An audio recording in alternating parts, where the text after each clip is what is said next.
સુરત મહાનગરપાલિકાની અંતિમ સામાન્ય સભા પૂર્ણ થઈ। સામાન્ય સભામાં શાસકોનો મહત્વનો ઠરાવ પસાર કર્યો।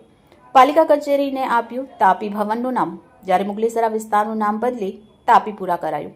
બે મહત્વના નિર્ણયોને વિપક્ષનું સમર્થન। સત્તા પક્ષના 5 વર્ષના શાસનમાં ભ્રષ્ટાચાર થયાના આક્ષેપો થયા। જે ભ્રષ્ટાચારમાં કોન્ટ્રાક્ટરો ખરડાયેલા હતા તેને જ ફરી નવા કોન્ટ્રાક્ટ આપ્યા। ભારતીય જનતા પાર્ટી અને કોન્ટ્રાક્ટરોની સાંઠગાંઠ। 200 કરોડના કચરા કૌભાંડમાં કોન્ટ્રાક્ટરોનો બચાવ કર્યાના પણ ગંભીર આક્ષેપ કરવામાં આવ્યા। 30 વર્ષથી પાલિકામાં ભાજપનું શાસન ને હમણાં સુધી શાસકોને નામકરણ યાદ ન આવ્યું। નામકરણ કરવાથી કરેલ ભ્રષ્ટાચાર ધોવાઈ જવાના નથી। વિપક્ષ નેતા પાયલ સાકરિયાના તીખા પ્રહાર।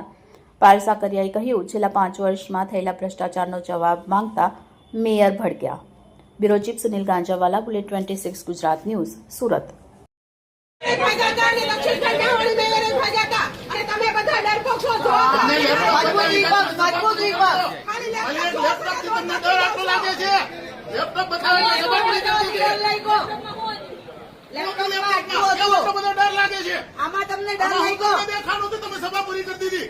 જવાબ દેવાનો અઘરો લાગ્યો।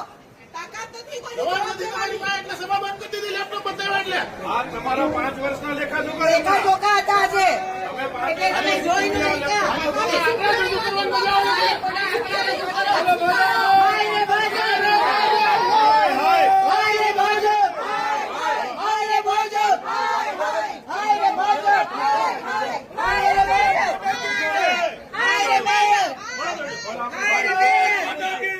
મહેશભાઈને રિપેર કરી દેજો।